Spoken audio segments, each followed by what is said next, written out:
Good evening all. Well, I think we're live. I haven't got a very good picture on my screen. Why not?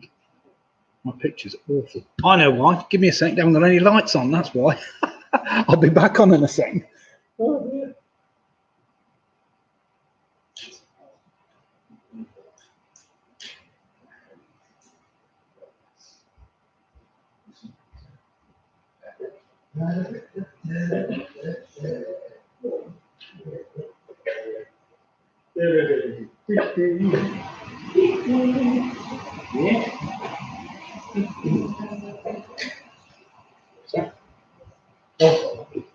Right, that's better. That's better. Oh dear. Sorry about that, everybody. Well, that was interesting, wasn't it? I'd forgotten I've got to switch all the lights on, but never mind. Yes, your cameras don't work very well in the dark. Well, mine doesn't anyway. Anyway, good evening. It's Wednesday evening. It's a minute past 8 o'clock, and we're ready to do Nick's Wednesday night quiz. So I hope you're all keeping well, considering what's been going on over the last 24, 48 hours. I'm sure a number of you have probably been affected by Storm Christoph, which has been blowing a gale around Rugby, bringing quite a lot of rain to these parts. However, we live well away from any major rivers, really, other than the River Avon, which often gets flooded, but it's not that's not a big issue for us. But I'm sure one or two of you have been experiencing some pretty bad and horrible weather. And I was looking at York today. I know the Yorkies might be joining us later. York was under severe problems, as I'm sure Worcester will be this evening, or anywhere along the River Severn. It's got to be bad news. But anyway, let's see who we've got tonight. Now, Clive and Janet opened with a statement tonight. They said, "Hi all, we're still growing more members." Now, does that mean they're growing members in the back garden? Or does it mean that they've actually got more people to join their team? In which case, we're in trouble, because Clive and Janet always do very well anyway. So good evening, Clive and Janet. Hope all is well with you. Well, what's it like in Stockton? Stockton must be pretty bad up there, I expect. The weather and rising water levels. I expect it's an issue with all of us. But never mind. Martin's joined us, so good evening to Martin and Tina. Hope all is well with you too. And you're ready to do battle tonight, Martin.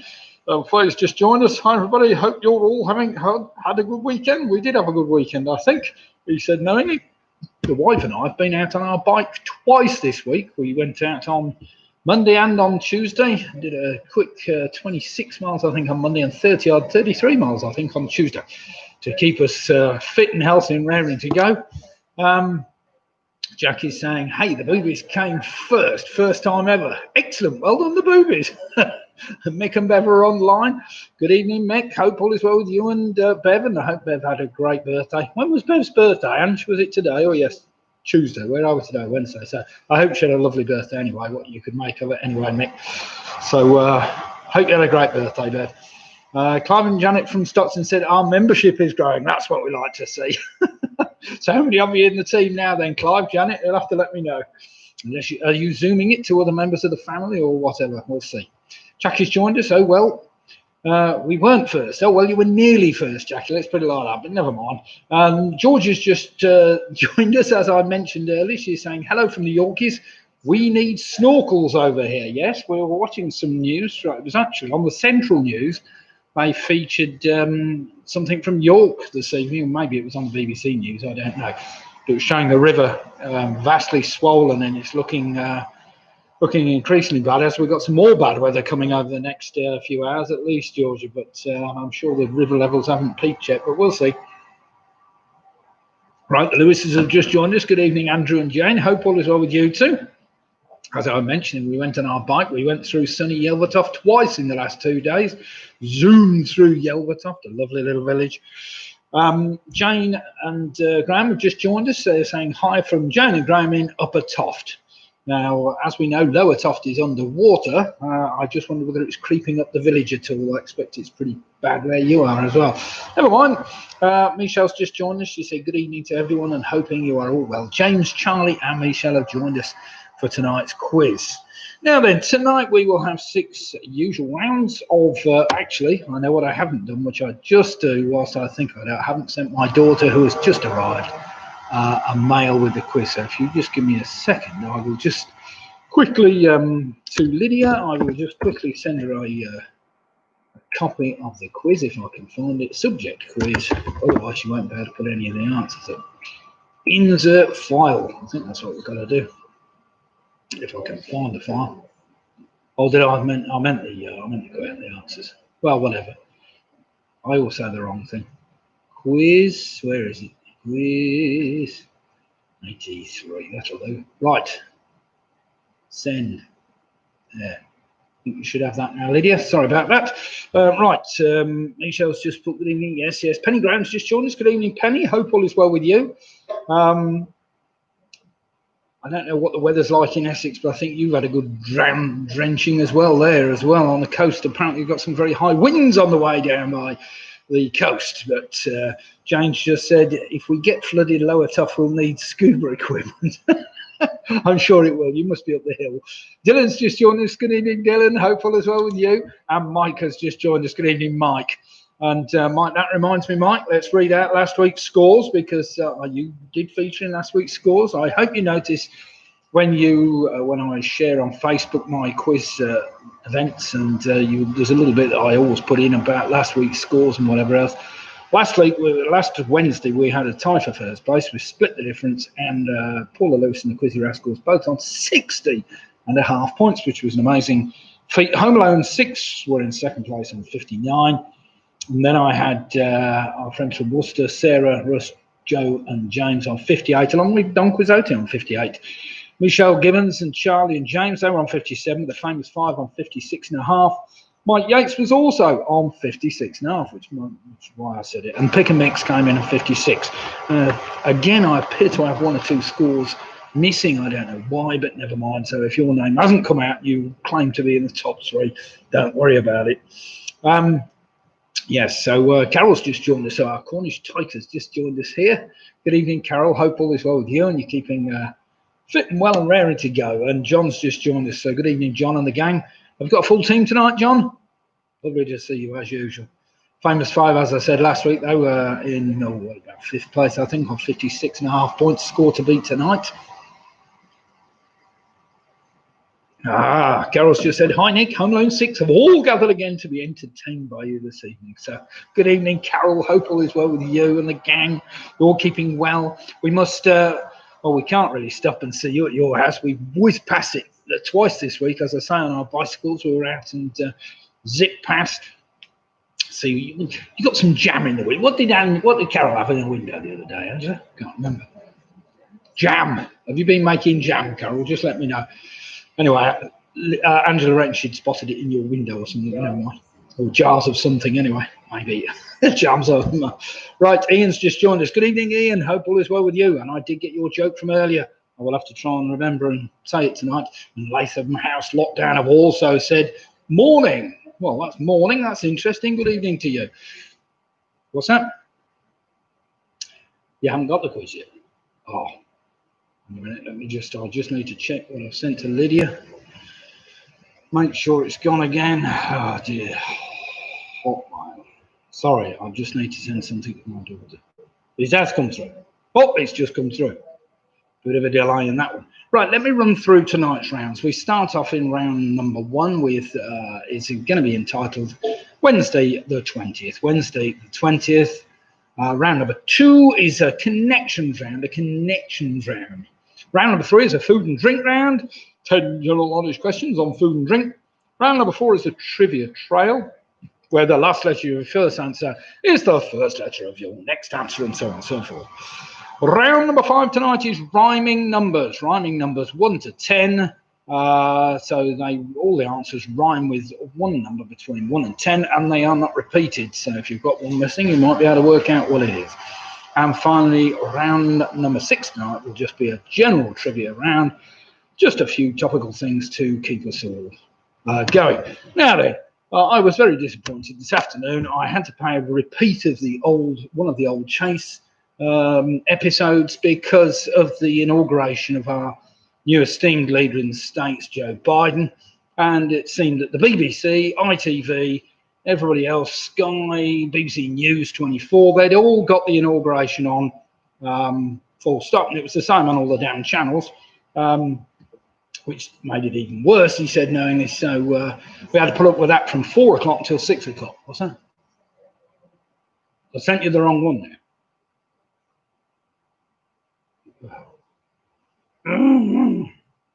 It could be my new.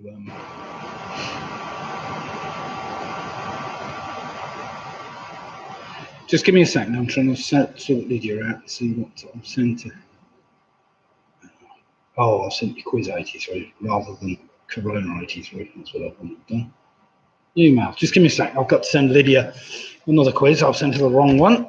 Not tonight's quiz. I've sent her something a year ago. Lydia.com. Insert files. What's that? Well, of course. I normally do. Oh, God, this doesn't help. It's down in the ether somewhere.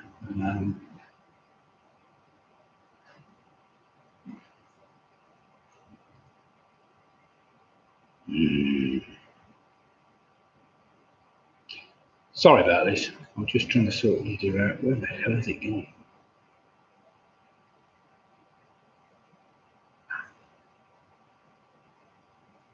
I've got it on my desktop, but I don't quite know. Oh, it's not. 17. Right.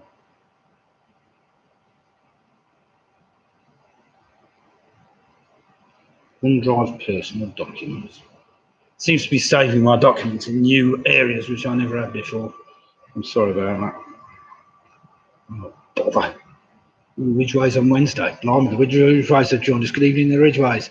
Sorry, I'll be with you in a second. I am trying desperately to just send Lydia a mail, but I can't find it. I don't know where I've gone to put it. OneDrive documents. Ah, that'll do. Yeah. This file is in use. Enter a name, close the file. Oh, bother.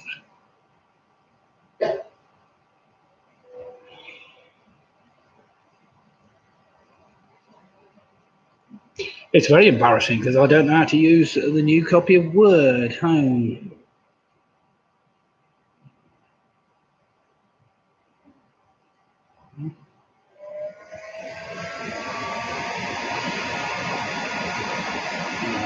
Documents. Save. Right, I'm getting there. Auto save, save your changes as you want. If you want to. Sorry. Insert. Sorry, everybody, just give me a second. I really am struggling with it. My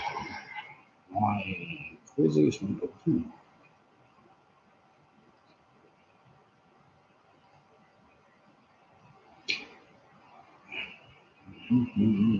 Now, sometimes you wish you could start again. There we are. Right. Send. There we go. Right. That is now with Lydia. So, thank you for speaking amongst yourselves for a second. Let's just have a little look, see who's joined us. That should be winging its way to you now, Lydia, I hope. Unfortunately, Windows, I decided in my infinite Windows, in my infinite wisdom, I got a very old version of Word, and I thought, I know what I'll do. I'll upgrade all my Office suite, which I did, and I paid for it, downloaded it, as you do. Unfortunately, now it's trying to save everything to the cloud all the time, which I don't want it to. I want it to do a copy onto my computer, but it doesn't seem to even let you. Anyway, that's by the by. I won't bore you with that all rubbish. Trisha's joined us anyway. So the Ridgeways have joined us from Welton. Robin's saying, it was so that the whole world could be absolutely certain that Donald Trump was well and truly fucked off. Yes, you're right, Robin. I think that's probably proved it at least. And as I said, the Ridgeways have joined us on a Wednesday evening. PRS have just signed in. And Trisha just said, only Paul and Trisha at the moment. Never mind, I trust Anton, mind you. He's on his canal narrow boat. He might be struggling with all that water about. Clive Shaw's just joined us. Paul has just joined us from the Quizzy Rascals. And Latham House Lockdown are saying, drinking a nice glass of chump wine. It's made from sour grapes. Oh, excellent. That's a good joke to start the night. Yes, IT issues, Matthew. I'll get it sorted for next week. We won't have that again. Jackie's just joined us. You've not been messing about with Priti Patel's police drives, have you? That's what happened to all her files. Yes, they did disappear, that's for sure. Evening, Nick says, Chris, nice to see you. Martin saying you mean to say you don't have your own cloud at home. Yes, quite. Evening, where's the picture? What picture, Sarah? Oh, I trust you've got a picture now, have you? Or are you missing a picture of me? Never mind, I'm here now. So let me just pop through those rounds again. Before we start tonight, I'm running a bit late because I've been trying to send Lydia my quiz. Have you got the quiz now, Lyd? She has got it, so we might be able to put some questions up for you. So round number 1 tonight will be entitled Wednesday the 20th. Round number 2 is a connections round. Pretty straightforward. Round number 3 is a food and drink round. Round number 4 tonight will be a trivia trail. Round number 5 is called rhyming numbers, and I'll tell you about that when we get to rhyming numbers. And finally, round number 6 tonight is a general trivia round. So we have 64 teams logged on at the moment. Do remember, if you like tonight's quiz, to hit the like button and give me a thumbs up. I've got 13 at the moment. Let's quiz. Right, let's get going. Yes, before I talk you all to death. So let me just get my quiz up. At least it's here and hasn't disappeared for a second time. Trying to get it up there. Okay. Right, here we go then. Starting with the letter W. Here we go. Question number 1. What word connects a major battle of 1815, railway station which was opened in 1848, and a song by the British rock band The Kinks? So what word connects a major battle of 1815, a railway station which was opened in 1848, and a song by the British rock band The Kinks? Nice easy wonder. Get you going there. Question number 2, starting with the letter E, played by Rowan Atkinson. What was Blackadder's first name in the TV series? So question number 2, played by Rowan Atkinson. What was Blackadder's first name in the TV series? Remember, that starts with the letter E. I'm on a very tasty little number tonight from Oldies Special. It's only £1.09 a bottle, I think, this stuff. Harper's Amber Ale, a fine brew by any standards. Right, question number 3, starting with the letter D. It's a 2-word answer. Which British artist, 1966 pop art painting The Splash, sold for $23.1 million to auction in London last February?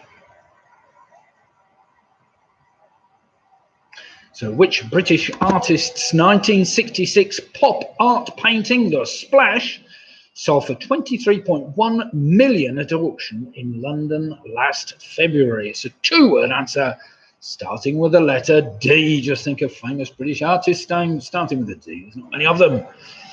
Well, probably is actually, but never mind. Can't be that famous because I don't know many of them. Question number 4. What name is given to a drug delivery device used to administer medication in the form of a mist inhaled into the lungs? Been used quite a lot in the recent outbreaks. So what name is given to a drug delivery device used to administer medication in the form of a mist inhaled into the lungs, starting with the letter N, derived from the Latin word for fog, if you want to know that? I'm sure that was very helpful, wasn't it? Question number 5, starting with the letter E. At which famous English racecourse is both the Derby and the Oaks traditionally run? So at which famous English racecourse is both the Derby and the Oaks traditionally run? So I think the going would be rather heavy at the moment.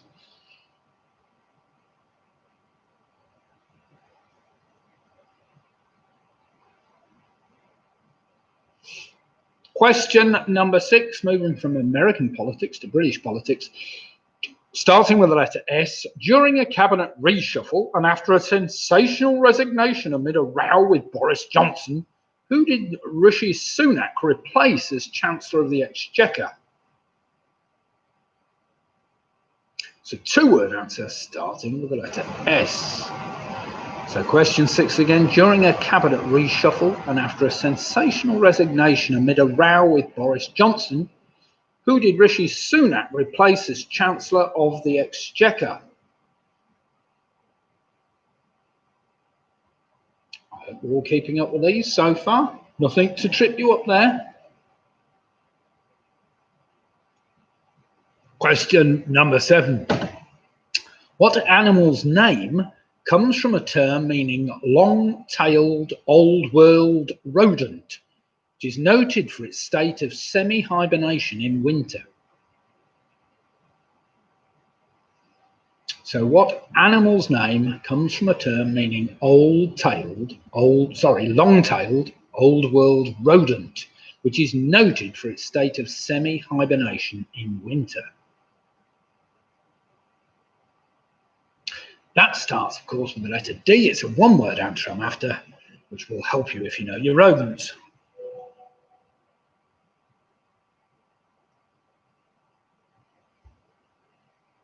Just thought I'd throw this one in for Martin and the gang.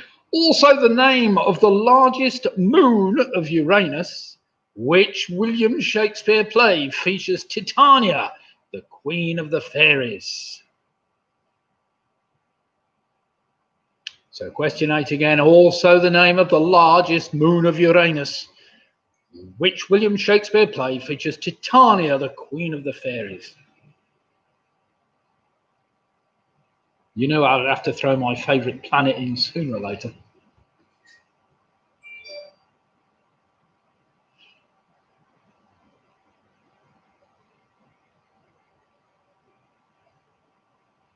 Question number 9 starts with the letter Y, which makes this a little bit easier. Following the October Revolution, the family of deposed Tsar Nicholas II was sent to exile in which Russian city, where the family were brutally executed by the Bolsheviks?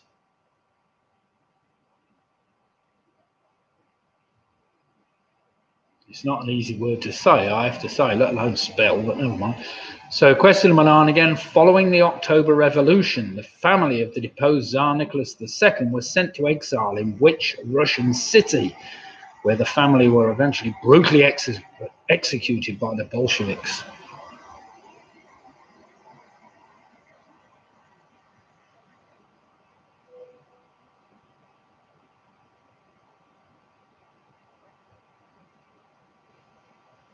Right, question number 10 is a number.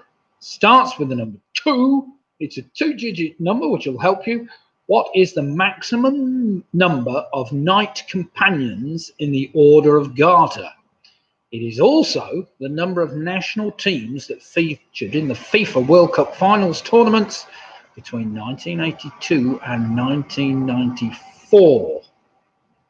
Of course, they've increased that number since, but what is the maximum number of knight companions in the Order of the Garter? It is also the number of national teams that featured in the FIFA World Cup final tournaments from 1982 to 1994.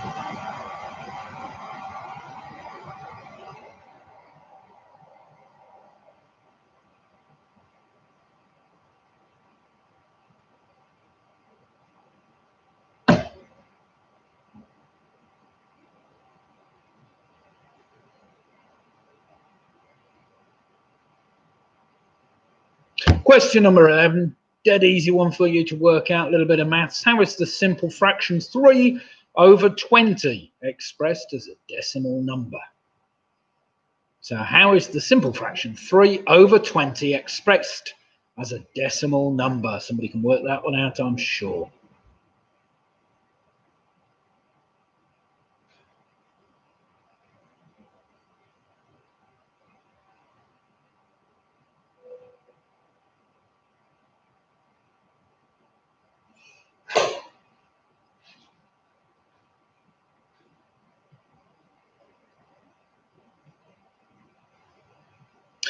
Question number 12, you might be able to work out, starts with the letter T, which helps you.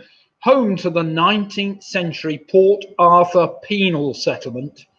Which island was actor Errol Flynn born on?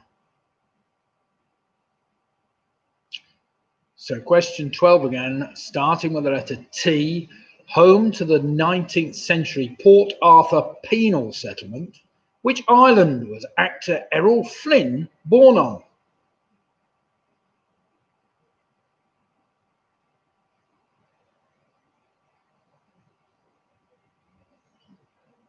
And finally, question number 13, starting with the letter H, maybe something that some of us suffer with.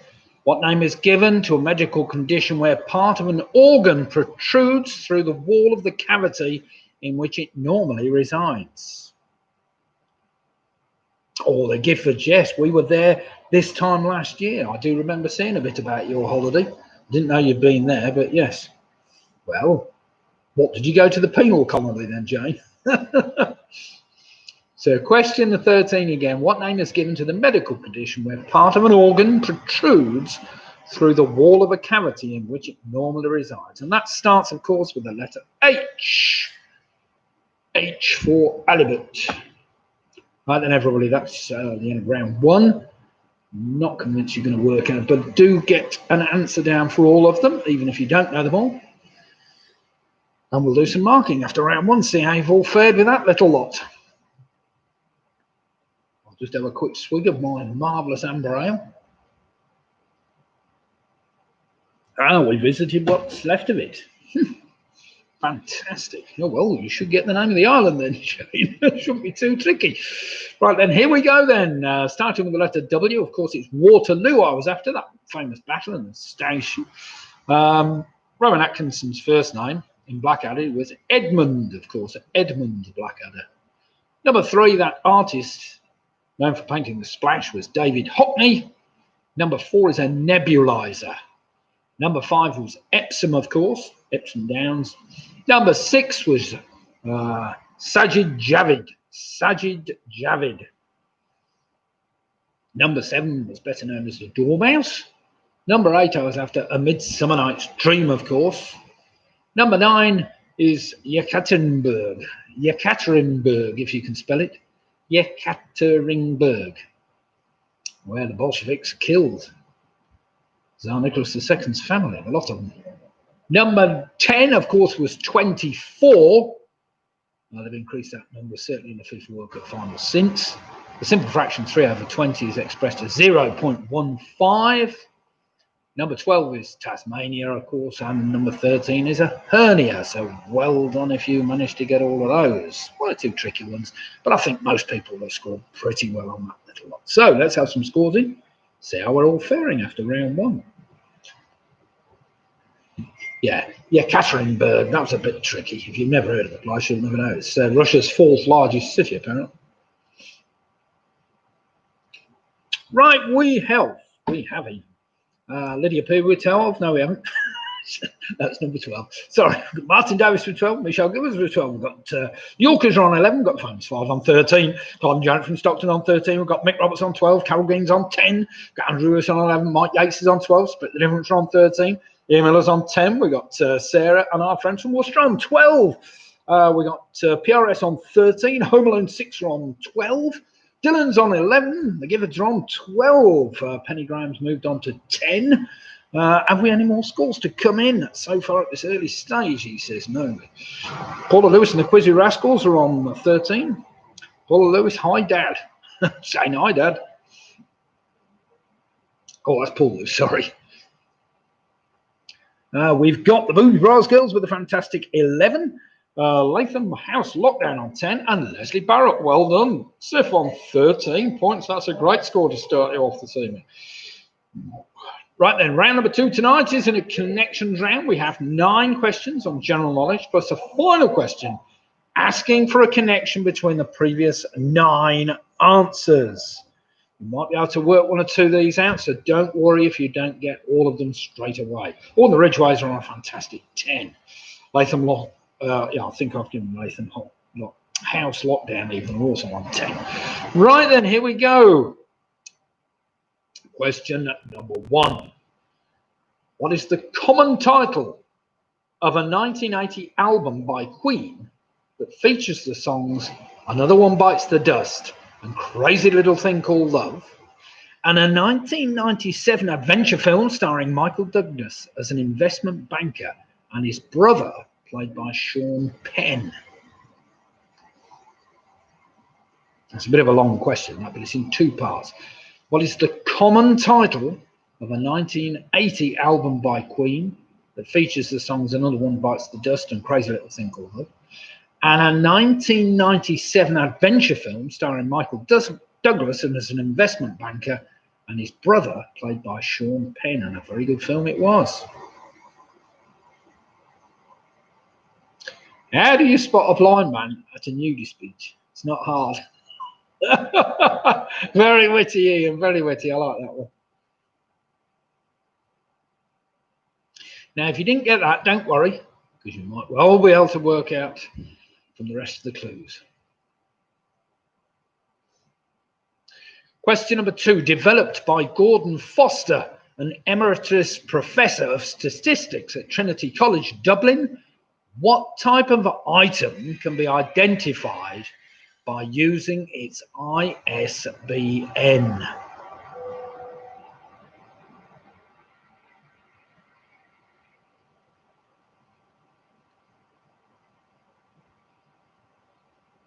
So question 2 again, developed by Gordon Foster, the emeritus professor of statistics at Trinity College, Dublin, what type of item can be identified by using its ISBN? Ooh, can hear the rain coming down again.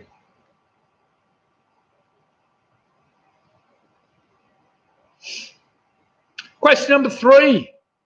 In the Tour de France, what colour of jersey is worn by the rider who, at the start of each stage, has the greatest number of points? So question 3 again. In the Tour de France, what colour of jersey is worn by the rider who, at the start of each stage, has the greatest number of points?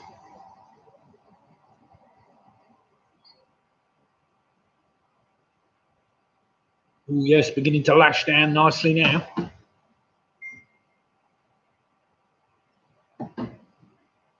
Question number 4. What piece of sporting equipment can be either lost, taken, or sticky? I'm sure you all know that one.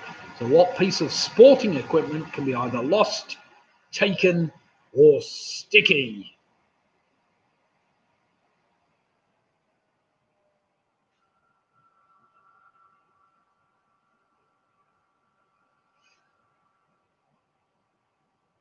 Question number 5.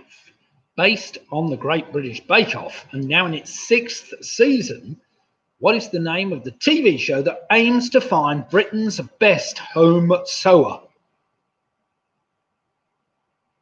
It's a 5-word answer I'm after. That includes the definite article. So based on the Great British Bake Off and now in its 6th season, what is the name of the TV show that aims to find Britain's best home sewer?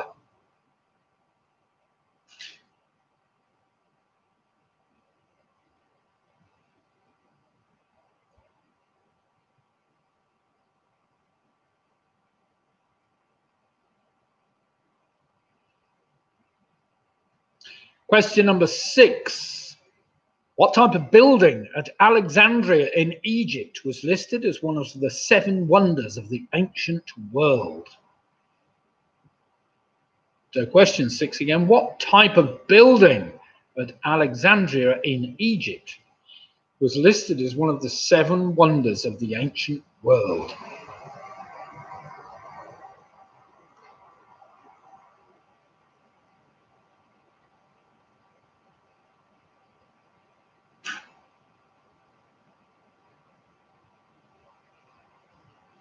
Question number 7. You might need to see this spelt if it will help you at all. First opened in 1752. Tiergarten Schönborn in Vienna is the world's oldest continuously operating what? So question 7 again. First opened in 1752. Tiergarten Schönborn in Vienna is the world's oldest continuously operating what?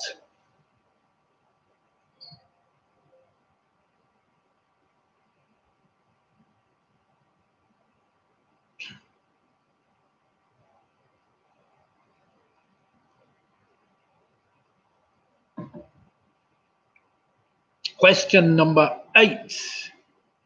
Which American magazine is famous for its annual Person of the Year issue, which began in 1927 when Charles Lindbergh was named Man of the Year? So which American magazine is famous for its annual Person of the Year issue, which began in 1927 when Charles Lindbergh was named Man of the Year?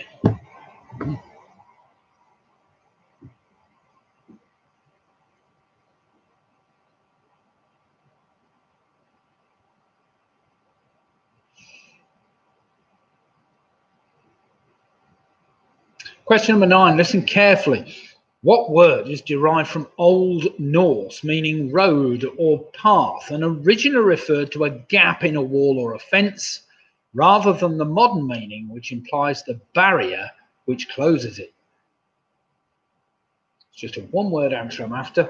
So what word is derived from Old Norse, meaning road or path, and originally referred to a gap in a wall or fence, rather than the modern meaning, which implies the barrier which closes it?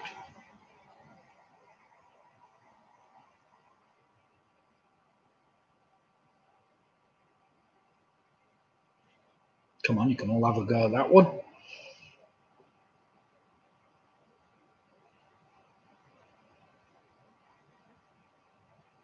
And finally, question number 10, it's the connection. What 6-letter word can be added to any of the answers above to give 9 new words? So question 10 again, what 6-letter word can be added to any of the answers above to give 9 new words?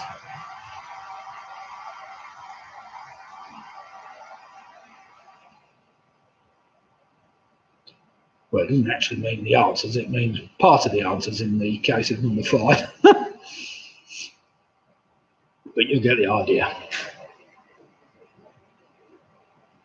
Right, I will let you work that out for a second. Look at my phone, someone's been texting me.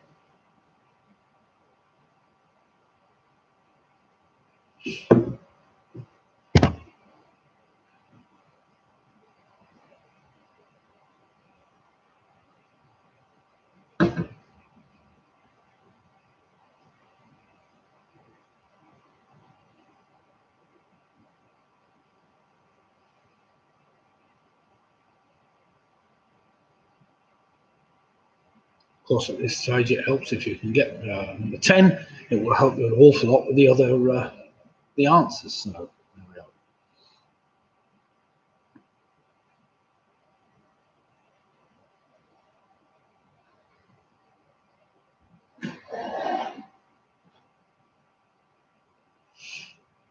I was going to ask you, Sarah, what's the River Severn like down in Worcester? I expect that's quite frightening there, isn't it? Do you have to have flood defences up around there?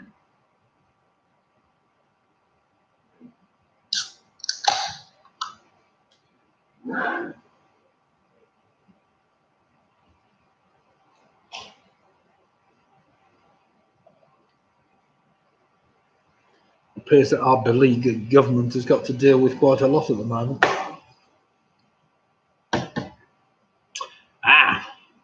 Yeah, Sarah's just said her Wales is bad, so give it 3 days. Yeah.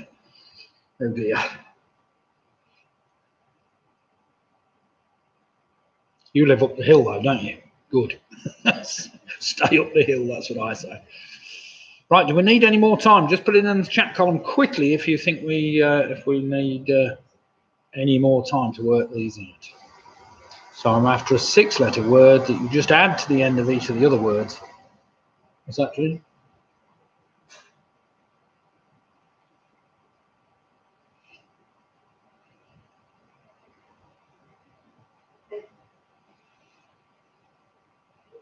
Ian's put no. So if Ian doesn't need any more time, that means the rest of us don't need any more time. In which case, let's go through some answers to round number 2, a connections round.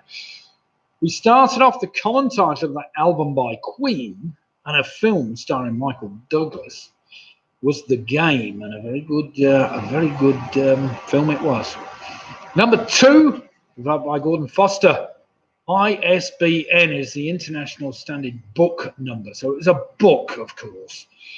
It classifies. Number 3, the Tour de France, the colour of the jersey worn by the rider who has the greatest number of points at the start of each stage is the green jersey. Number 4, of course, that piece of sporting equipment, or that can also be the pitch, and can also be a number of other things, is a wicket. So a lost wicket, a taken wicket, or a sticky wicket. Number 5 was the Great British Sewing Bee. Number 6, I was after a lighthouse, of course, at Alexandria. Number 7, the Tiergarten Schönborn was the first continuously operating zoo. Well done if you got that. Number 8, of course, was Time magazine. Number 9, the modern meaning of that Norse word, well, the Norse word is gat, and it's a gate, of course, which derives its name from the Old Norse meaning road or path, a gate. And final number 10, the 6-letter word I was after was keeper, gamekeeper, bookkeeper, greenkeeper, wicket keeper, beekeeper, lighthouse keeper, zookeeper, timekeeper, and gatekeeper. So well done if you got that. Right then, everybody, let's have some scores in, see how we've all fared after round number 2. 1 or 2 tricky ones in that, but not impossible to work out. So we've got Martin Davis and team have moved on to 20. Latham House Lockdown are also on 18 points. Sarah and Russ, Joe and James are on 20 points. Michelle, Charlie and James are on 21 points. We've got Clive and Janet from Stockton on 22 points. Mick Roberts on 21. Mick and Bev. The Givens, Jane and Graham on 21. Ian Miller's on 18. Carol Green's moved on to 17. Andrew and Jane Lewis are now on 19. PRS are doing very, very well on 23 points. Well played them. George Lambert and the Yorkies on 19 points. Penny Graham's on 17. Dylan's on 20. The Ridgeways have moved on to 19. We've got Home Alone 6 on 21 points. The Quizzy Rascals are going woo-hoo-hoo. They're on 23 points as well, so well played them. Have we any more scores to come in? Oh, well. All split difference also on 23, but the famous 5-1 behind on 22, and Mike Yates on a very respectable 17 points. Right, it's time to catch you all out. Yet Booby Prize Girls are also in with 20 points. Well played them. Now then, round number 3 is a straightforward food and drink round. How well you fare on these, but we'll see. It's not too tricky, so let's see how we go. Question number 1. Chorizo is a type of spicy sausage that is normally made from which of the following? I'll give you the choice. Is it beef, pork, or lamb?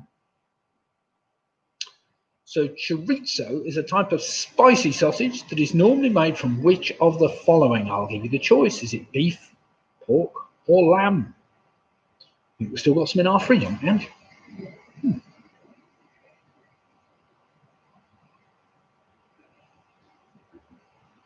Now I'm on a nice, tasty, my next beer of the night is from, it's called Freak Ale Works, Phantom Pale Ale.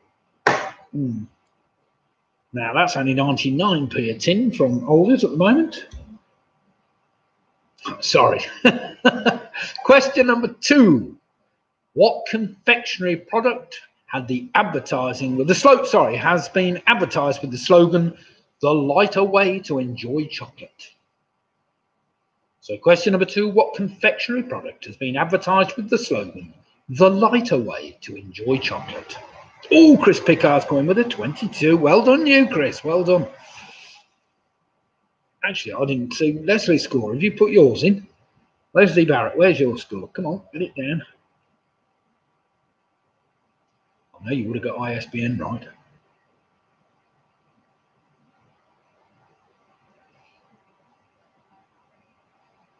Question number 3 for all you curry lovers. What vegetable is mixed with potato and spices to create the Indian dish aloo gobi? So question 3 again. What vegetable is mixed with potato and spices to create the Indian dish aloo gobi? Oh, what's Carol on? Hobgoblin Ruby for me tonight. Excellent. Can't go wrong with a nice hobgoblin. Had some hobgoblin gold the other week. It's quite nice.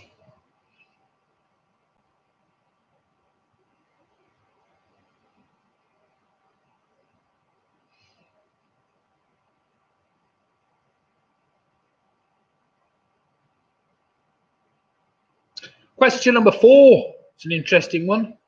Heard somebody getting this wrong in the supermarket only a week or two back.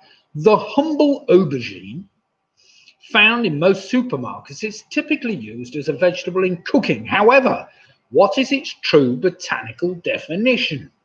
I'll give you the choice. Is it classified as a berry, a fruit, or a seed?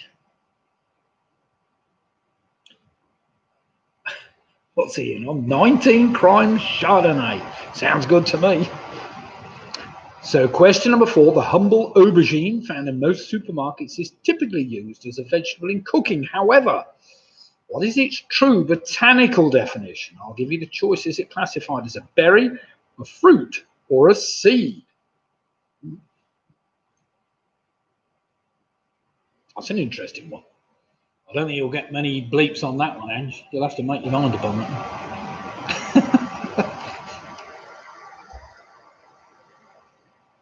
I don't think the blokes in your team are going to know that. Oh, we might do, yes. Question number 5. The name of which liquid, loosely translated from Arabic, means the finest or the best? So question number 5 again. The name of which liquid, loosely translates from Arabic, means the finest or the best? I do find that hard to believe, but I did read about it, so presumably it's right.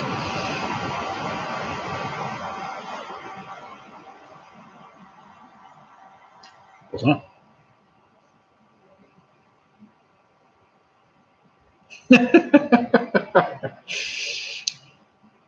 Thanks for your support there, Robin.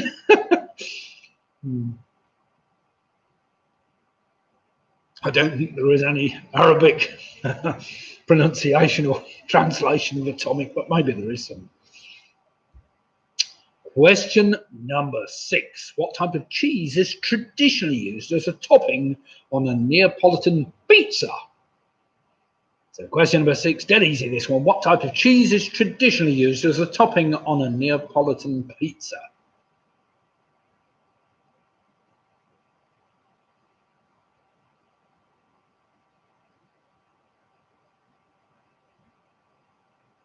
That was only on the telly the other day. Who's that bloke we watch? He's been doing a series around Cornwall recently, the chef. Rick Stein, yes, he was somewhere having a traditional Neapolitan pizza with a bloke that produced the cheese locally, saying how much more fantastic it was than the rubbish we get on our pizzas. Question number 7. The vast majority of so-called Trappist beers, beer brewed in a monastery by monks, are made in which country? So question number 7. The vast majority of so-called Trappist beers, which are beers brewed in a monastery by monks, are made in which country? That's presumably why they've got so many monasteries.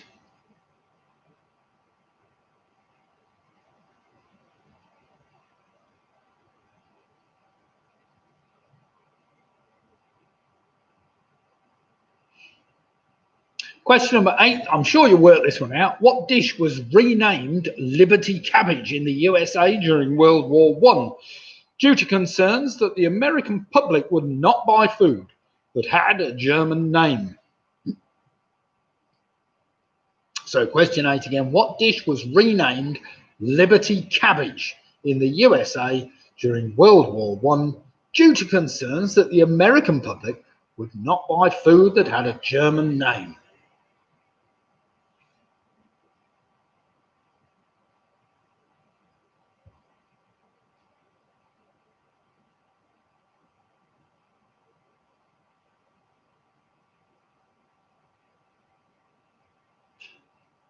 Question number 9. Usually called cilantro in North America, Chinese parsley is an alternative name for which common annual herb?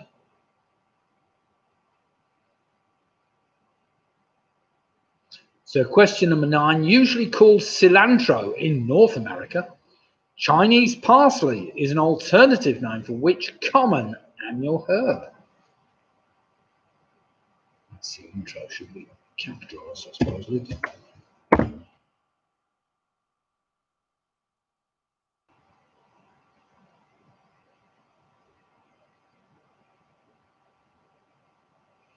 And finally, question number 10.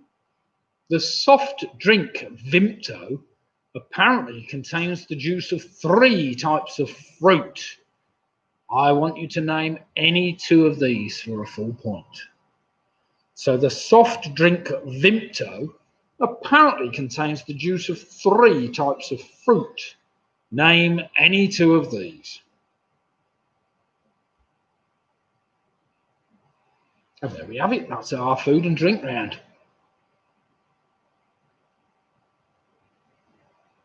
I know, probably not enough beer questions, but never mind.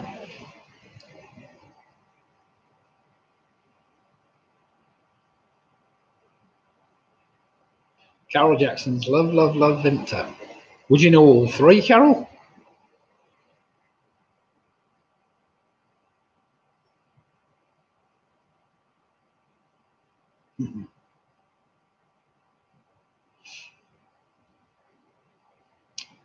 Dadgummit, I should have asked for all 3, shouldn't I, really? Might have given the edge there.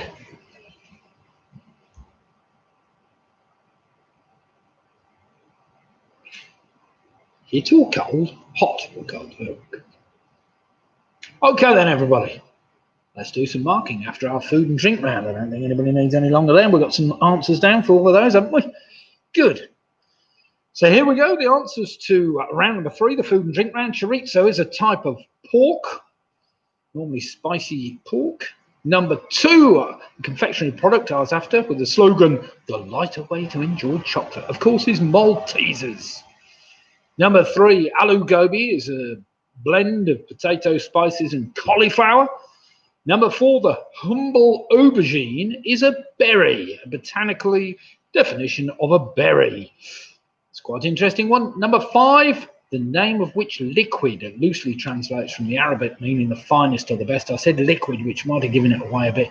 It is alcohol. Alcohol. Number 6, what type of cheese is traditionally used as a topping on Neapolitan pizzas? That's mozzarella. Number 7, the vast majority of the Trappist beers come from Belgium. The dish, which was renamed Liberty Cabbage, was of course sauerkraut. Sauerkraut. Well done if you got that. Number 9, usually called cilantro in North America, Chinese parsley. Its alternative name for the common annual herb, coriander. Coriander. And finally, number 10, the soft drink Vimto apparently is made from grapes, raspberries, and blackcurrants. So any 2 of those 3 would do. Grapes, raspberries, and blackcurrants. Although Carol's going to tell me I'm wrong now, but never mind. So Trish straight in there with 26 on the scoreboard. Well done, Trish and Paul, doing very well there. Has Anthony joined you yet? I don't suppose he wants to come out tonight, does he, in the pouring rain? Sarah and Russ and Joe and James, if they're with them, are on a fantastic 28 points. Well played, you. Who else have we got with scores in so far? Mick and Bev are doing very well. 29 points. Ian Miller's also doing well on 25. As is Carol on 24. We've got Martin and Tina on 28. Latham House Lockdown on 26. We've got Georgie Lambert, 25.5 for the Orchids. Pauline Lewis has moved on to 33. Andrew Lewis on 23. We've got PRS on 32. Michelle's now on 29. Anthony Rachel, yes, I'm here, says Anthony. Dylan's now moved on to 26. We've got Home Alone 6 on 29. Penny Graham's on 25. We've got Clive and Janet from Stockton who have now on 30 points, doing very well there. Have we any more scores to come in as yet? We have. And Leslie Barrett, I need to pay more attention to what I'm eating. 25.5. Never mind, Leslie. Good score there all the same. Doing very well. I hope you're keeping fit. And Chris Meads with Split the Difference are also on 32 points. So we've got Split the Difference on 32. PRS are on 32. But yet to drop a point yet. We've got the Quiz Rascals on 33 points. So some good scores out there at the moment. Have we got anybody else to get a score in? Right then, round number 4 tonight is a straightforward trivia trial. A straightforward trivia trial where the last letter of your first answer is the first letter of your next answer. All right, until we get to number 10, where the last letter of number 10 is the first letter of number 1. So just a few more scores coming in now. We've got Jackie Skip and the Booby Prize Girls on a fantastic 26.5 points. What's Faye saying? A Tibetan monk sees the face of Jesus in a tub of margarine. He raises his eyes to the heavens and exclaims, "I can't believe it's not Buddha." dear. Good one, Faye. John O'Rourke and the famous 5 on a very respectable 30 points. So some good scores there. Mike Yates has just come in with a 21. Well played, Mike. Right, this you might find pretty straightforward. It's a trivia trial where the last letter of each of your answers is the next letter of your next answer. Chris Pickard, fantastic. 31. Well played, Chris. Who are you playing with tonight, Chris, or are you on your own? I better not say you're playing with yourself. No, we can't have that business. So, sorry. I presume you've got other team members, or have you? You might be on your own. Right, here we go then. Question number 1. A cloche, all the vogue among women in the roaring 20s, is often described as bell-shaped. But what is a cloche? So a cloche, all the vogue among women in the roaring 20s, is often described as bell-shaped. But what is a cloche? What Sarah puts playing with his members. Now, Sarah.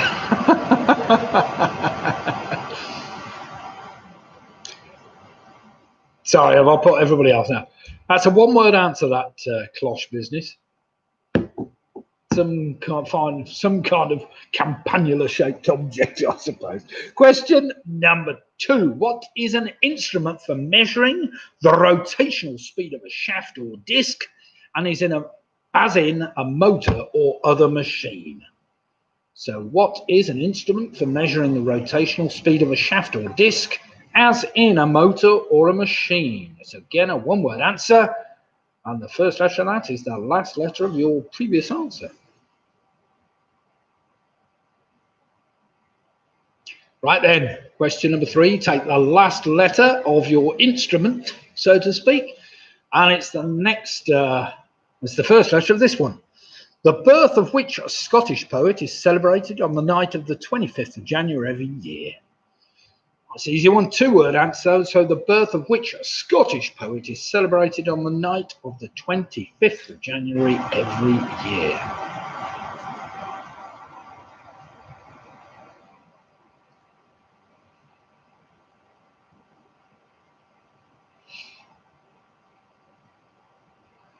Right, I hope you all know his name. So take the last letter of his surname, and it's the first letter of number 4.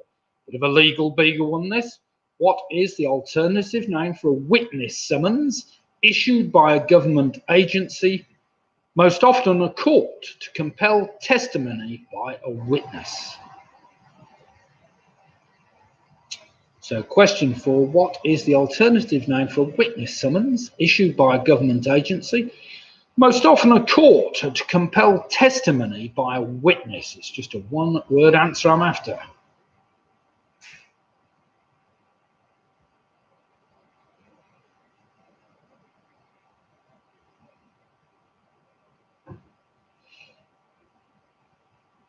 Right, take the last letter of that alternative name for witness summons, and it's the first letter of number 5. What word goes before the phrase "of the fleet" to give the highest rank of the Royal Navy?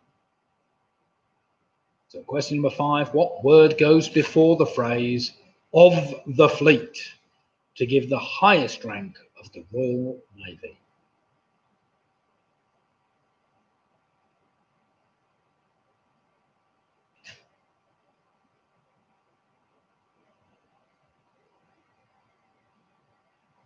Right, take the last letter of that highest rank, not one-word answer, and it's the first letter of number 6.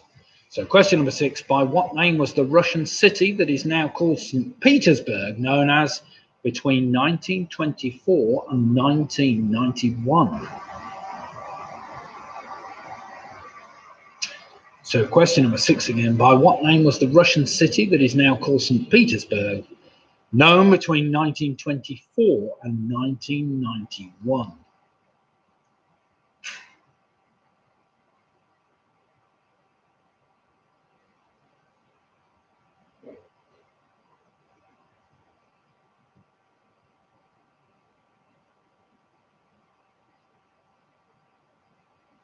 Question number 7. It's a place I keep meaning to go to, but we haven't got there yet. Noted for its tea industry and its Himalayan toy railway, what is the city and municipality in the Indian state of West Bengal?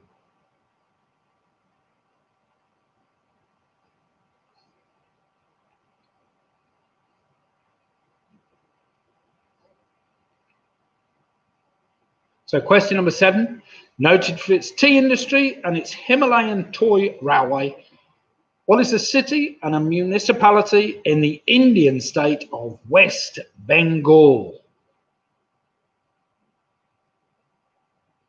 Again, just a one-word answer I'm after. Take the last letter of that Indian city, and it's the first letter of this two-word golfer. Which golfer was nicknamed the Great White Shark, which he earned after his play at the 1981 Masters? Apparently. So which golfer was nicknamed the Great White Shark, which he earned after his play at the 1981 Masters? Two-word answer.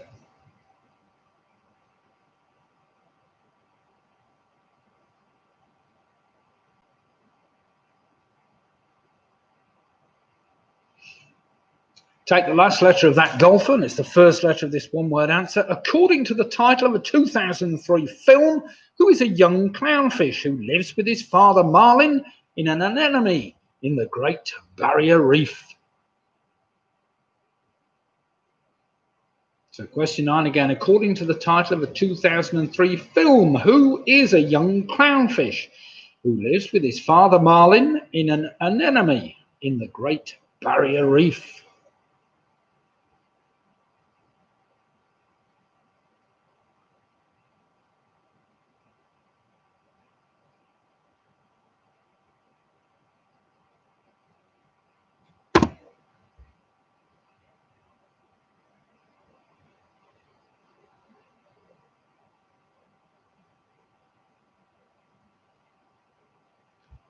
And finally, question number 10, which of course should take you all the way back to number 1.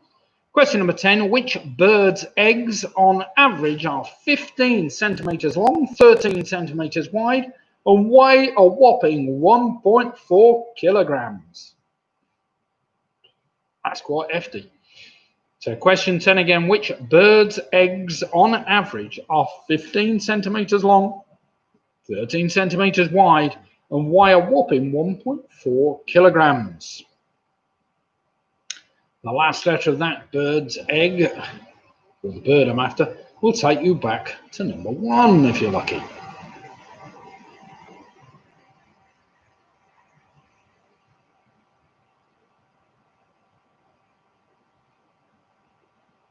Right then, everybody, that's the end of round number 4, which was a pretty straightforward trivia trail. I'm sure most of you have done pretty well on that. So, I don't think we need any more time, do we? Do remember to take the last letter of each of your answers. It's the first letter of your next answer. So question number 1, here are the answers to question number 1. A cloche, of course, is a type of hat. I was going to say bell. It's a bell-shaped hat.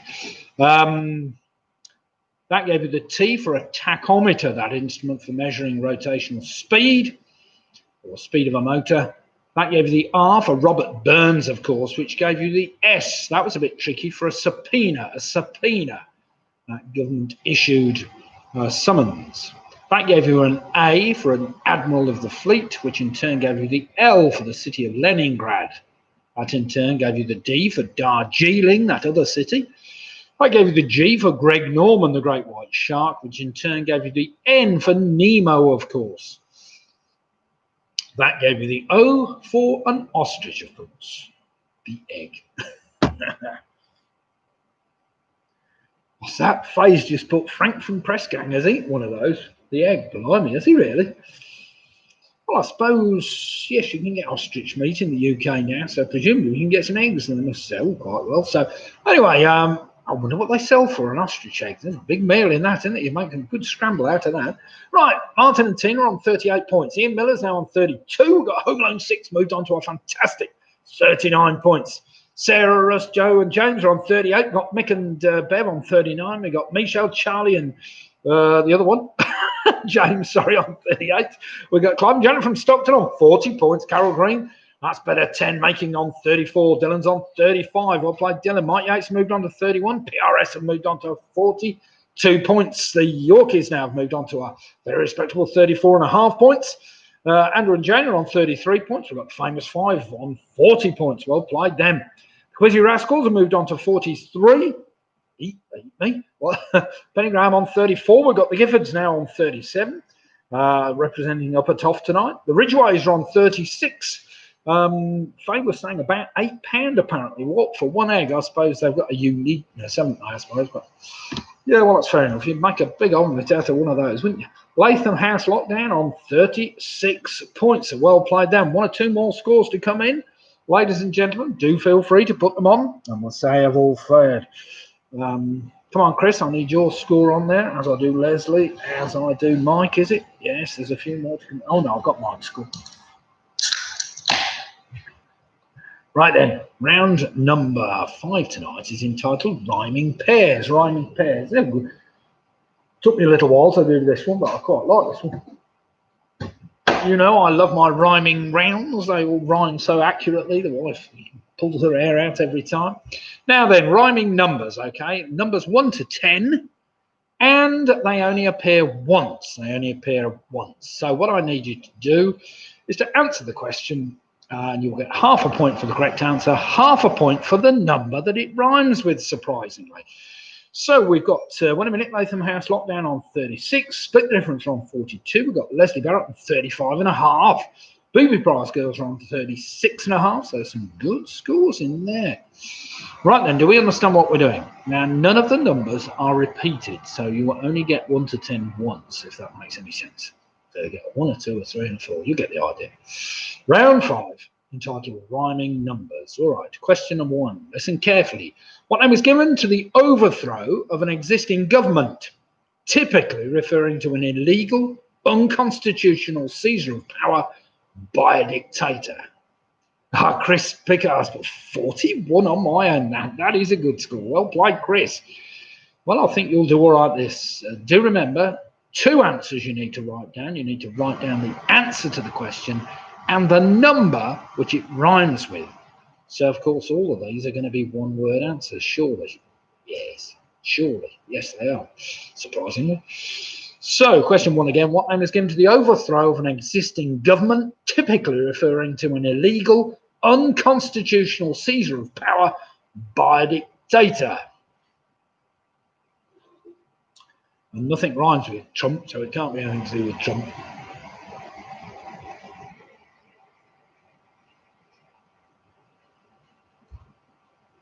Question number 2, listen carefully. What word derived from Old English denotes a darkish brown or grey colour? It features in the name of a garden bird and a common moth. So question 2 again. What word derived from Old English denotes a darkish brown or grey colour? It features in the name of a garden bird and a common moth. Don't be too hard on yourself if you don't know that one, because obviously you might find there's a digit missing at the end that you've got to fill in. Question number 3. The great hero Achilles was submerged in which mythical river when he was an infant by his mother Theseus? It is also the name given to a minor planet, Pluto's second satellite.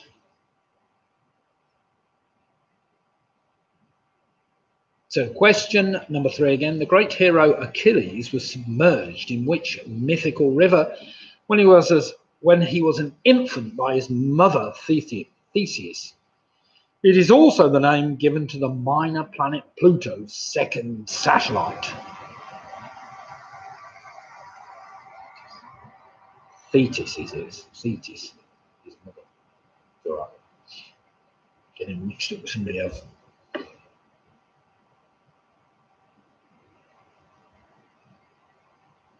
Oh, question number 4 is a good one. Question number 4. Also a name given to a large shipping container, often made of wood. What is a species of venomous snake of the genus Bungarus, found in the jungles of the Indian subcontinent? One that you don't want to come across, believe me. So question number 4, also a name given to a large shipping container, often made of wood. What is a species of venomous snake of the genus Bungarus, found in the jungles of the Indian subcontinent?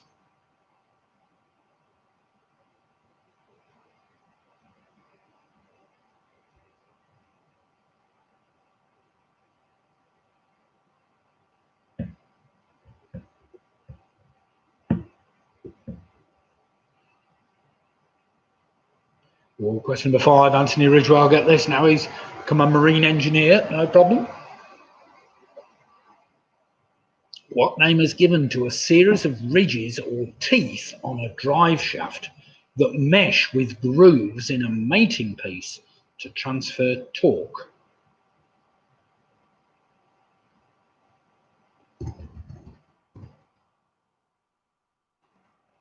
Question 5 again. What name is given to a series of ridges or teeth on a drive shaft that mesh with grooves in a mating piece that transfer torque to it?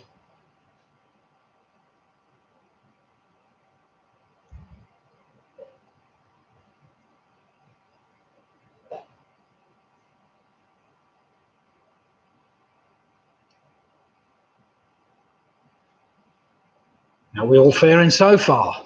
Do remember, we're looking for an answer and a matching number. So question number 6. What name is given to loose rocky material that is found on mountain slopes, crags, or valleys? So what name is given to loose rocky material that is found on mountain slopes, crags, or valleys? I'm sure all you outdoor types will get this. Anybody that goes walking quite often should be able to get that one. So what name is given to loose rocky material that's found on mountain slopes, crags, or valleys, he says.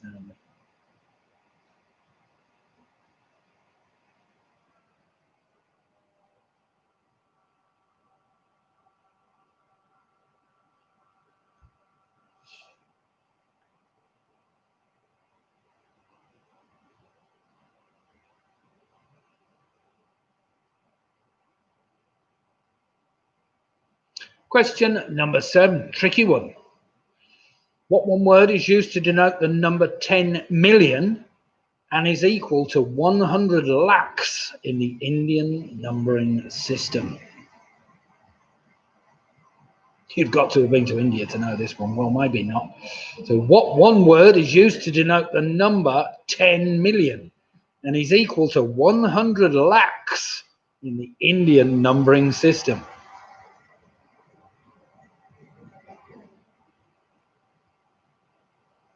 My wife is looking completely blank at me.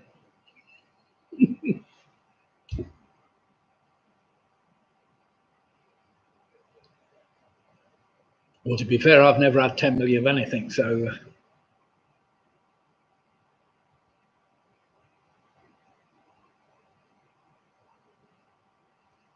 Question number 8.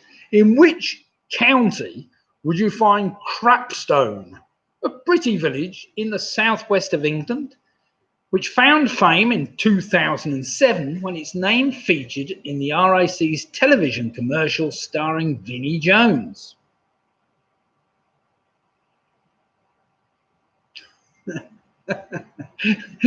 We're all looking completely blank. Sorry, Carol. She's not the only one. So question 8 again. In which county would you find Crapstone, a pretty village in the southwest of England, which found fame in 2007 when its name featured in the RAC's television commercial starring Vinnie Jones. Good old Vinnie.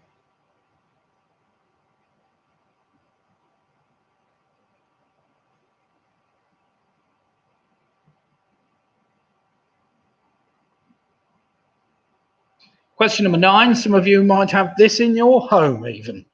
Wholly owned by Centrica, what is the name of the UK's leading smart home provider who have created a family of smart products and services that connect your home and apparently make daily living easier?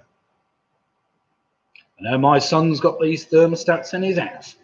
So wholly owned by Centrica, what is the name of the UK's leading smart home provider who have created a family of smart products and services that connect your home and apparently make daily life easier?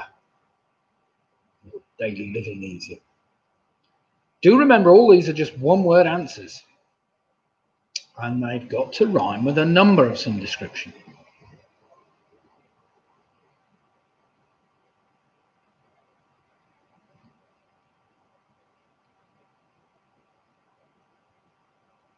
You're looking at the next one, eh?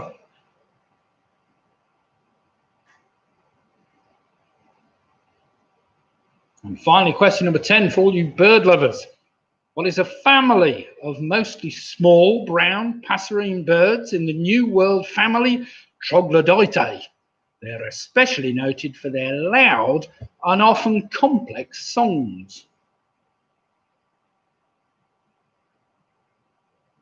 You've only got to think of a bird that rhymes with a number, really. That'll help you. So what is a family of mostly small brown passerine birds in the New World family Troglodytae? They're especially noted for their loud and often complex songs.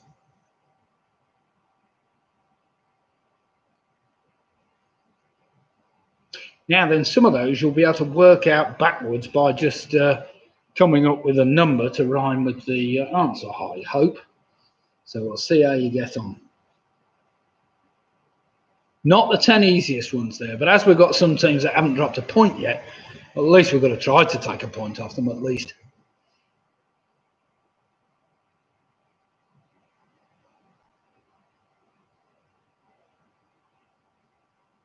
And do remember, there is only one of each of the numbers. So you should have one answer that rhymes with the number 1, one with a 2, one with a 3, one with a 4, one with a 5.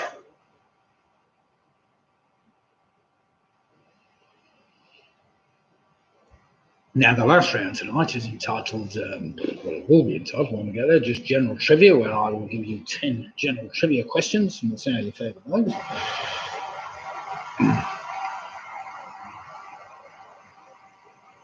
Get it now, says Ian. Good. Glad you've got it, Ian.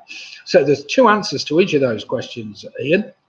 There's a number and the thing it rhymes, well, the number, the answer to the question and the number it rhymes with. So you can slowly but surely work your way backwards. I will give you a bit more time on that.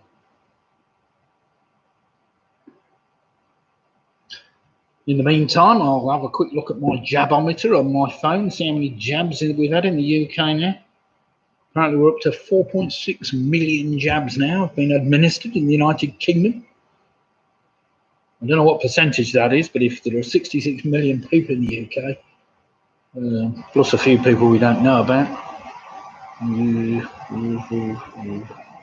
got to be about 7%, isn't it? I haven't worked it out.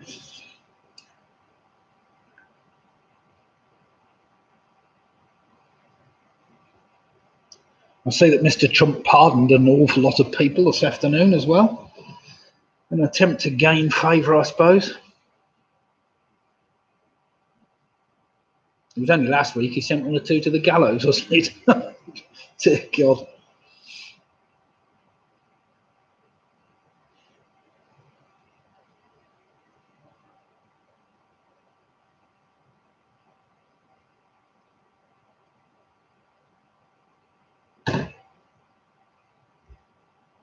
Okay then, everybody, how are we faring? How are you doing then?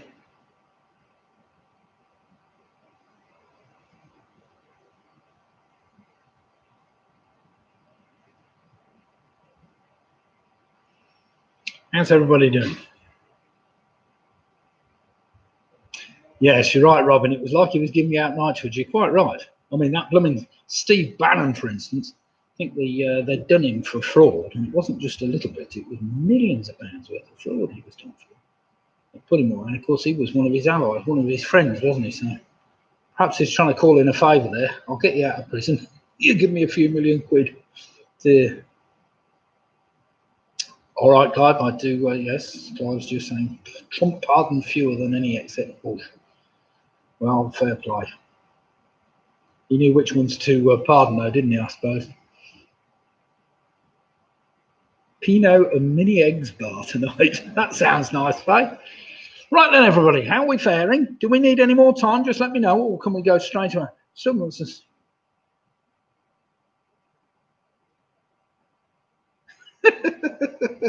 Roy, that's a cracking joke. Best joke of the night so far. After several months of singing in the shower using a specific type of soap, I'm going to have to face it. I'm dedicated to Dove. Oh dear, that's dreadful. Oh dear. Oh, sorry, I'm addicted to Dove. I'm addicted to Dove. Right, are we ready? Let's do some marking then. Pens down. Brains can relax for a minute. We'll see how you've fared. Question number 1. What name is given to the overthrow of an existing government, typically referring to illegal, blah, blah, blah. That's a coup, of course. Which, of course, rhymes with the number 2. So coup and 2, you can cross the number 2 off your list. Number 2 was what word is derived from Old English? Denotes a darkish brown or grey colour. That's dun, of course. Dun, as in the dun cow or whatever else. Dun, of course, rhymes with the number 1. You sure know how to ruin your joke. Yes, sorry, Robbie, I did. I wasn't reading it right. It's my dyslexia coming in as usual. Number 3, the great hero Achilles was submerged in the river Styx. Now, the river Styx, of course, rhymes with the number 6. Number 4, in the Indians, what are we? Oh, yes, a large shipping container, often made of wood, and a species of venomous snake. Well, that is the crate, And that, of course, rhymes with the number 8. Well done if you got that, because that was difficult. Number 5, what name is given to a series of ridges or teeth on a drive shaft? That's a spline, which of course rhymes with the number 9. Number 6, what name is given to loose rocky material? That's scree, which of course rhymes with the number 3. Now then, number 7 was tricky. What one word is used to denote a number of 10 million and is equal to 100 lakhs in the Indian numbering system? They don't use millions or billions. They use lakhs and core. Lakhs and core. So it's the core, which is 10 million. And of course, core rhymes with number 4. Number 8 was after that county of Devon, which rhymes with number 7. Number 9, wholly owned by Centrica. The leading UK manufacturer of smart home services and products is Hive. And of course, that rhymes with number 5. And file number 10. That family of small brown passerine birds is known as the wren, which of course rhymes with the number 10. So well done if you managed to get anywhere near 10 of those. I'm expecting a few 7s or 8s. Not really expecting any 10s there, but maybe. We'll see. Cores and lakhs are a funny old thing to get your head around when you're in India. I have to say, you never quite understand what the hell they're on about. Right, Sarah, Russ, Joe James on a fantastic 47.5 points. That's a great score. Face it, what's the difference between a boy moth and a girl moth? Mothballs. Dear God.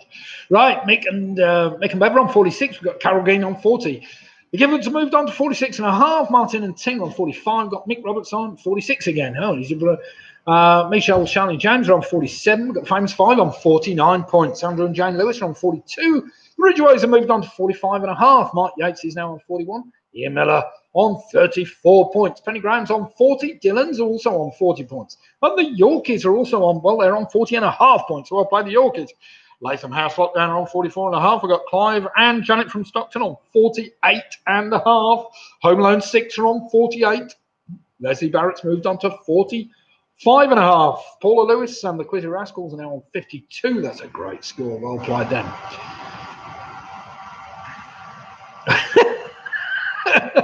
Jackie said, I love how you always tell us to put your pens down. How are we meant to mark our answers? Aha! Ha! That's a good question, that is, Jackie. I won't say that again then. I'll say, pick your pens up to do some marking. That's the best thing, isn't it? Oh dear. Well, you've obviously going to have one person that does the marking rather than us.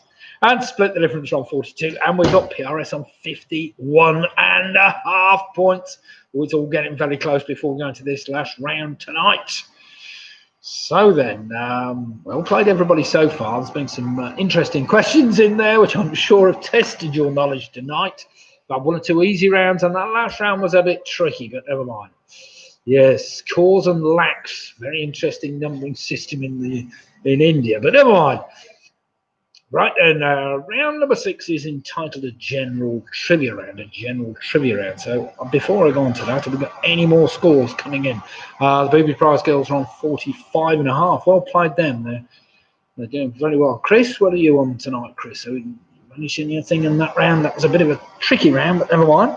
Now then, round number 6 is general trivia, and following on from a question in a previous week's round that we had. Here we go then. Question number 1. Following on from a previous week's question, the Pub Joy Mint in Surrey. Chris is on 50.5. Well played. The Pub Joy Mint in Surrey produced a series of 50p coins for which overseas British territory, featuring a series of penguins on the reverse side. Sure, we can have a good go at that one. So, following on from a previous week's question, the Pub Joy Mint in Surrey produced a series of 50p coins for which overseas British overseas territory. I'll put overseas in twice there. I need to do that. British overseas territory featuring a series of penguins on the reverse side. There was me thinking it was just the Gentoo penguin, but it wasn't. There were lots of them.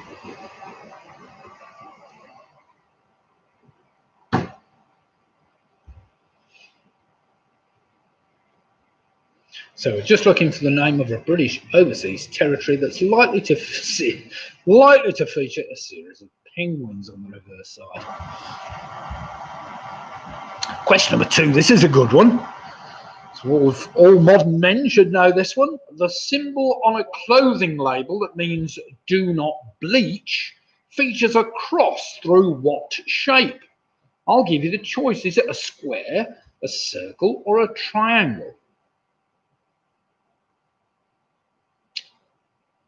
I think the EU were probably up for that one. So the symbol on a clothing label that means do not bleach features a cross through what shape?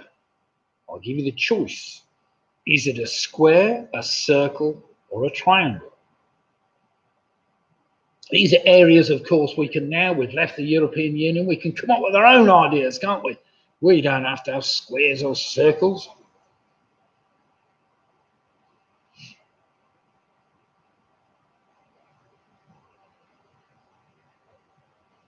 Question number 3, another currency question. The line, I declare after all, there is no enjoyment like reading, can be found on the reverse of which British banknote? So question number 3 again. The line, I declare after all, there is no enjoyment like reading, can be found on the reverse of which British banknote? Remember Mark Carney holding it up. So it can't be that long ago.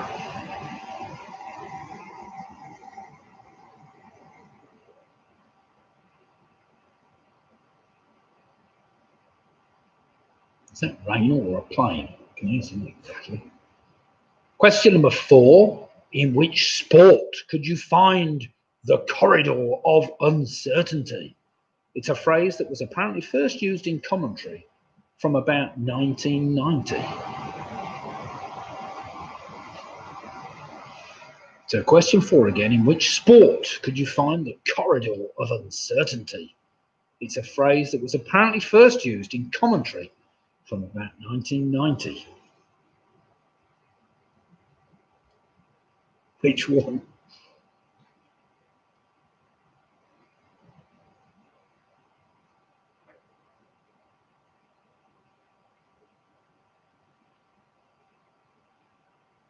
I haven't quite got that, Martin. I'm not quite sure which question you meant, but never mind. I'll carry on drinking all the time, but never mind.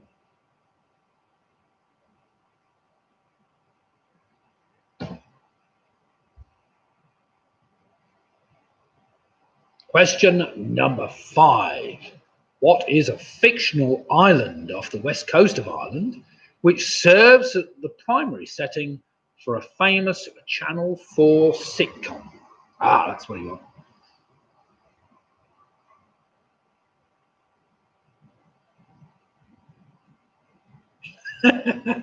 Oh, drinking rather than reading. Perhaps I did say drinking. Oh dear, there's no enjoyment like drinking. Yeah, that's probably right. So question 5 again. What is a fictional island off the west coast of Ireland which serves as the primary setting for a famous Channel 4 sitcom? West coast of Ireland. Where? Probably the Aran Islands.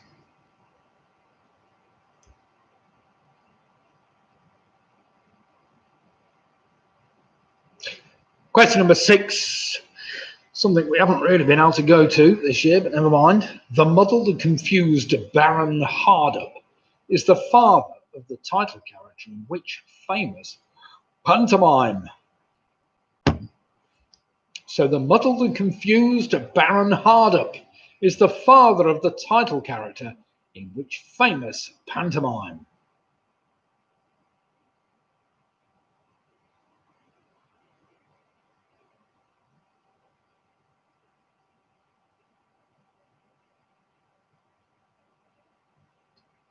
Question number 7 is one for you to really work out and have a go at. How many countries in the world have just 4-letter names? I'll give you the choice. Is it 9, 11, or 13? So question 7 again. How many countries in the world have just 4-letter names? I'll give you the choice. Is it 9, 11, or 13?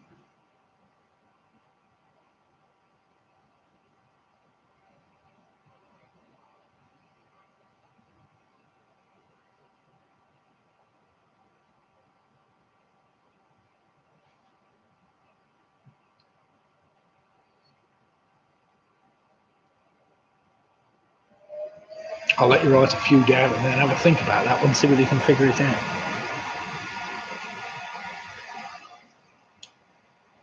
Right, we've only got a few questions to go.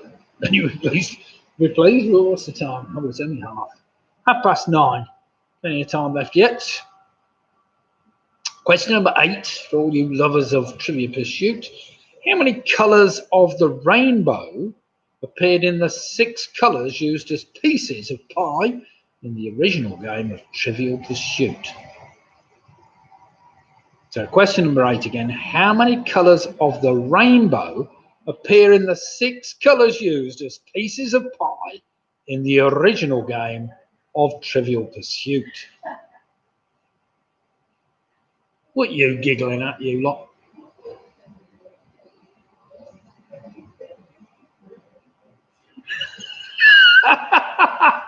Oh dear, oh dear. Enough of that one.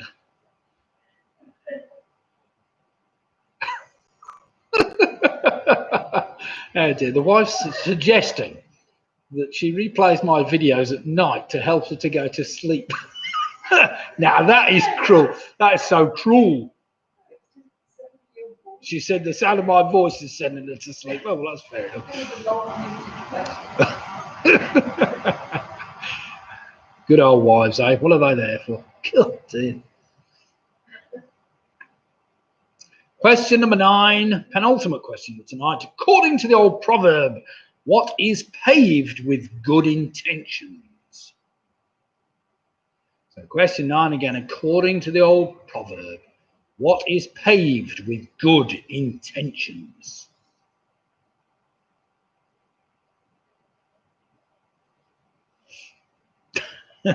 Question number 10 is funny.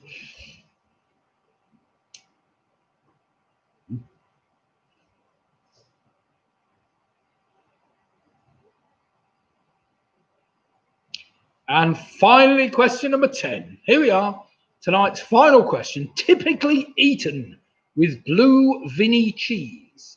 In which county might you compete in the annual knob throwing championships?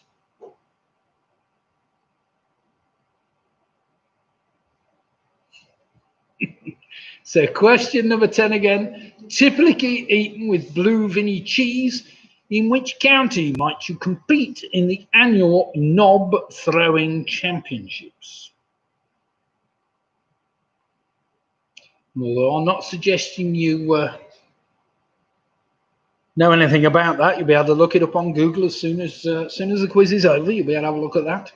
Knob throwing championships. There's a good one for you. Good old British tradition. So I'm just after the name of the county. Right then, everybody, that was your final 10 questions of tonight. So be interested to know how you've got on. I am just going to check those actually what I think about it. I'll let you talk amongst yourselves for a second, but so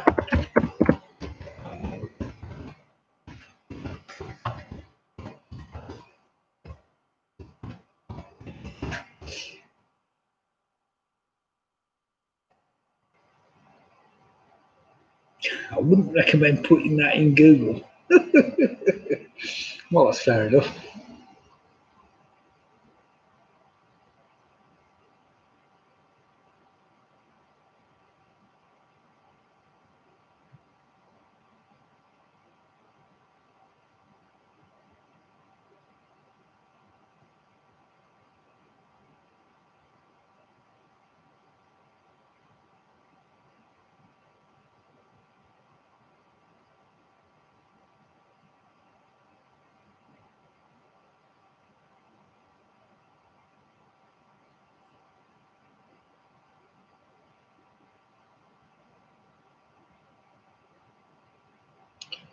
Well, I'll just give you an extra few seconds to try and figure out those, so you've got an answer at least for everything, and then we'll do some marking.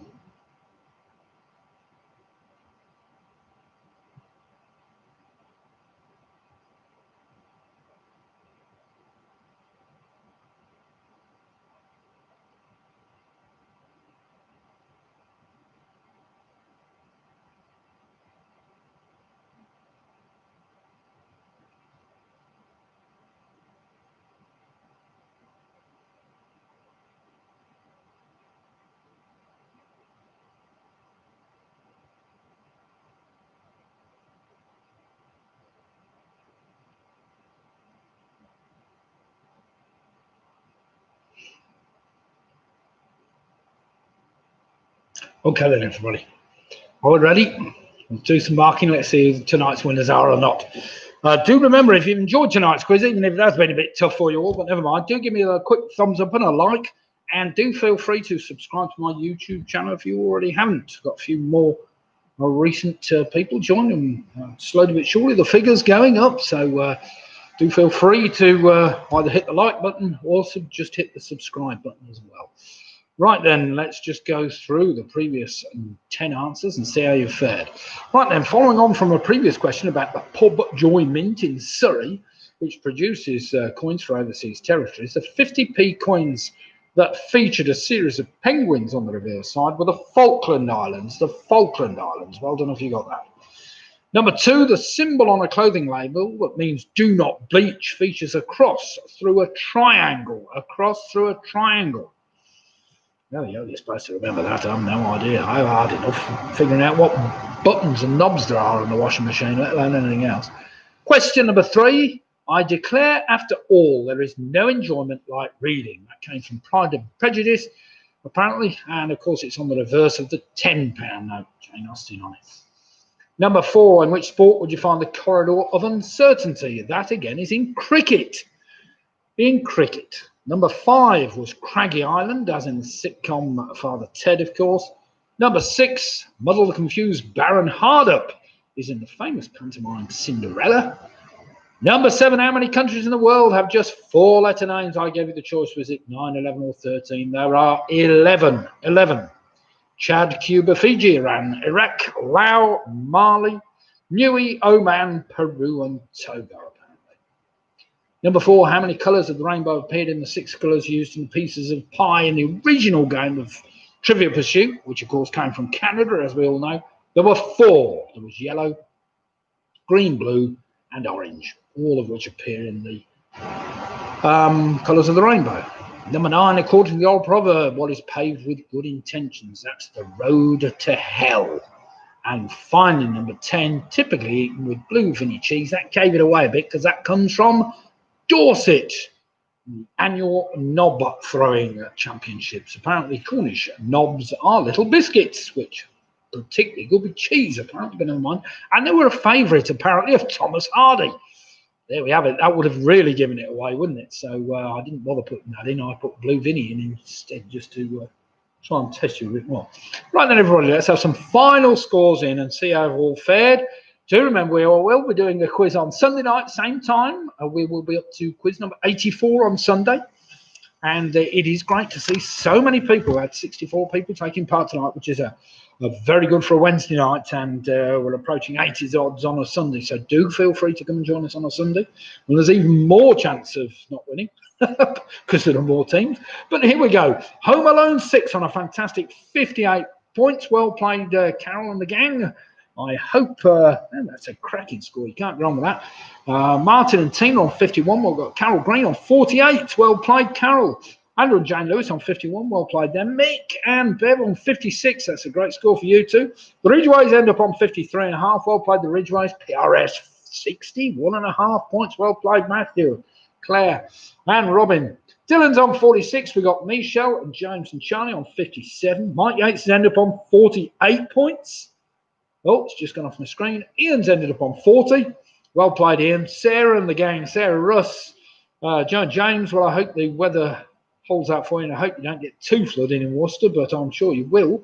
They end up on 55.5 points. Well played, the famous 5 on 58 points. That's a cracking score. The Giffords on 53. Well played, Jane and Graham. Clive and Janet from Stockton end up on 48. Not up to their highest standards tonight, but never mind. Well played them, and must be the new members of the team. That's what it is, Clive and Janet. Paula Lewis and the Quizzy Rascals end up on 61 points. Well played them. Georgie Lambert on 48.5 for the Yorkies. Well played, the Yorkies tonight. And again, the same goes to you. In fact, anybody that's in a flood zone at the moment is going to get worse over the next day or two. But let's just hope that we're still here to do the quiz on Sunday night. So Penny Graham ends up on 48. We have the Latham House Lockdown on 53.5. Well played them. Leslie Barrett ends up on 52.5. Well played, Leslie. Clive Janet from Stockton. Yes, a correction. I thought as much. That didn't seem right. On 48 points. Well played them. Chris Pickard ends up also 58.5. That's a cracking score, Chris. Well played. Gonna have to come and join my quiz team, I think. Jackie Skip on 53.5. And well, thank you very much, everybody else. Have I had a score from STD yet? No, I haven't. 62. Where am I? I haven't got it. Is it?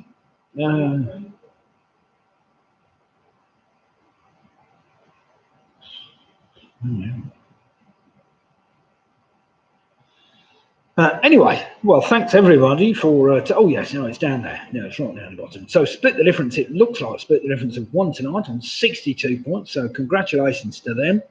They were just pipped in the end. PRS, well done them on 61.5 points, and they were closely followed by Paula Lewis on 61 points. So tremendous finish there in the end. And we've got numerous teams very, very close behind on 58s, 59s. Indeed. So thanks everybody for taking part tonight. We'll see you all again on Sunday night if you're raring to do another quiz. I'm glad all of you have learned 1 or 2 things tonight. Do remember 10 million, I think, or was it 100 million in Indian currency is a call. Calls and lakhs, that's all they talk about in India. That's something we've all learned tonight. And do remember that the annual knob throwing championships are based in Dorset, just in case you fancy going there one year and looking up. They've had to cancel it last year, and they tried to do it online. At least I don't know about the knob throwing, but they did some knob eating competition or something. But never mind. Anyway, good night all. Thank you very much for taking part tonight. We will see you again, hopefully on Sunday night. So good night all, and yeah, it was a serious quiz tonight. Well played, everybody, and especially well played for those teams that were right at the top. So good night all, and thank you very much for taking part. We'll see you again. Cheers.